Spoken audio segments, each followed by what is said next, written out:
Halo, apa kabar? Hari ini kita bakal bedah tuntas salah satu raksasa infrastruktur telekomunikasi di Indonesia, yaitu PT Tower Bersama Infrastructure, atau yang kita kenal dengan kode saham TBIG. Nah, yang menarik adalah gimana sih cara mereka bertahan dan bermanuver di tengah perubahan besar yang lagi terjadi di industri telekomunikasi. Yuk kita cari tahu bareng-bareng. Oke, ini dia agenda kita hari ini. Pertama, kita lihat dulu apa yang lagi hot di industri telekomunikasi. Terus, kita kenalan lebih dekat sama TBIG. Ketiga, kita bongkar kondisi keuangannya, ini bagian yang paling seru. Keempat, kita adu TBIG dengan kompetitornya. Dan terakhir, kita coba intip, kira-kira gimana masa depan mereka. Langsung aja kita mulai. Baik, kita mulai dari bagian pertama, gejolak di industrinya.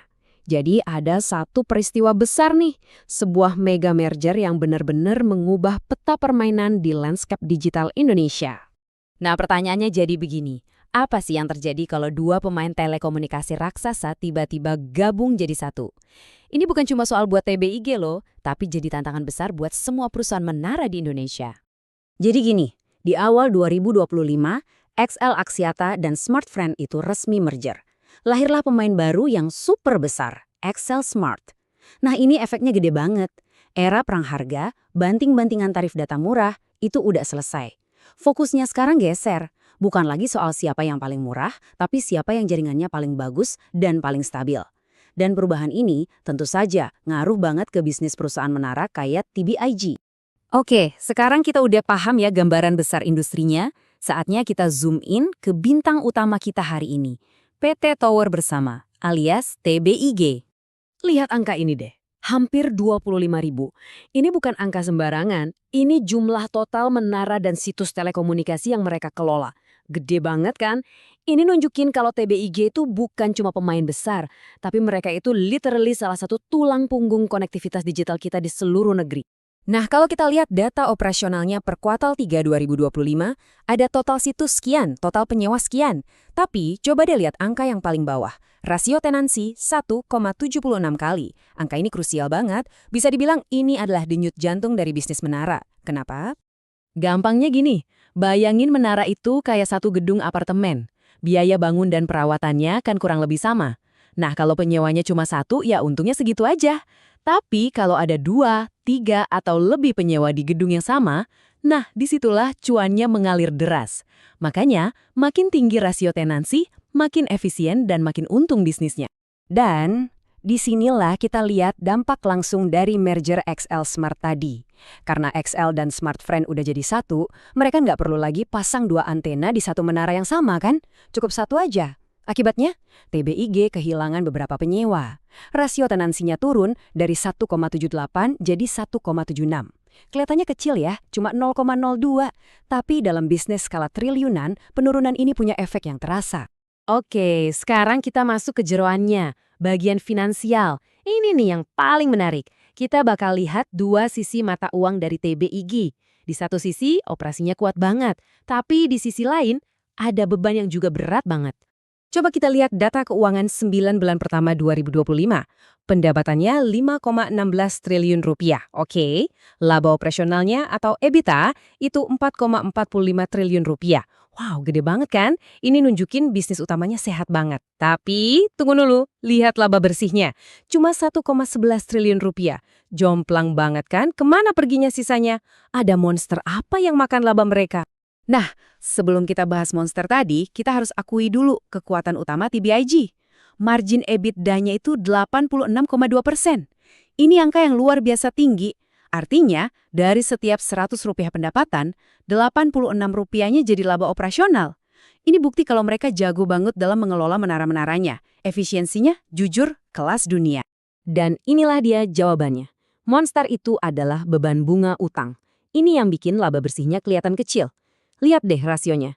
Utang bersih banding EBITDA itu ada di angka 4,9 kali. Ini tinggi banget. Biasanya, batas aman yang dikasih bank itu sekitar 5 kali.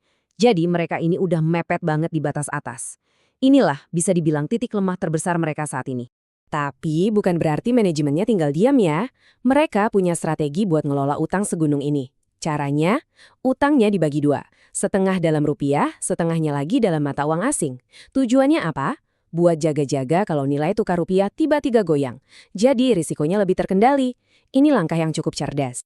Nah, TBIG kan nggak main sendirian di industri ini. Ada pemain-pemain besar lainnya. Yuk kita lihat gimana posisi mereka kalau diadu sama para pesaing utamanya. Tabel ini menarik banget buat dianalisis. Kalau kita lihat rasio tenansi, TBIG memang juaranya di 1,76, paling efisien. Tapi, coba lihat dua baris di atasnya.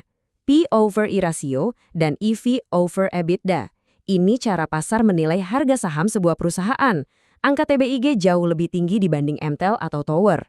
Artinya apa? Pasar menilai saham TBIG ini mahal atau premium karena mereka percaya sama kualitas operasionalnya. Jadi ini semacam kisah dua menara. Kalau Anda investor, Anda pilih mana? TBIG, si jagoan efisiensi, tapi punya utang segunung dan valuasi saham yang udah premium, atau MTL, yang neraca keuangannya lebih kokoh, jumlah menaranya paling banyak, tapi efisiensinya sedikit di bawah TBIG. Ini pilihan klasik antara kehebatan operasional versus benteng finansial yang kuat. Oke, kita udah lihat kekuatannya, kelemahannya, dan juga para pesaingnya.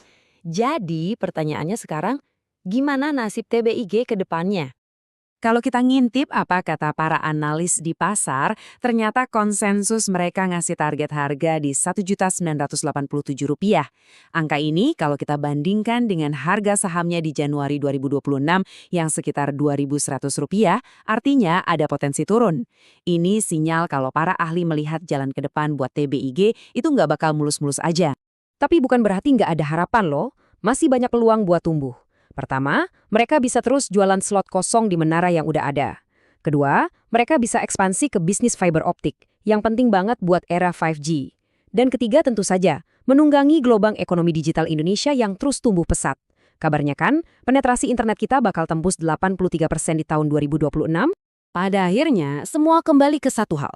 Misi utama mereka jelas banget, deleveraging, alias nurunin utang.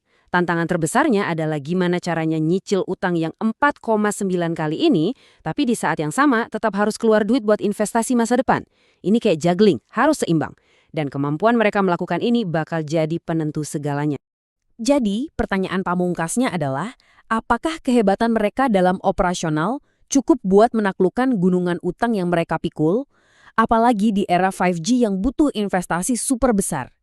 Nah, ini dia pertanyaan triliunan rupiah yang jawabannya hanya bisa kita lihat seiring berjalannya waktu.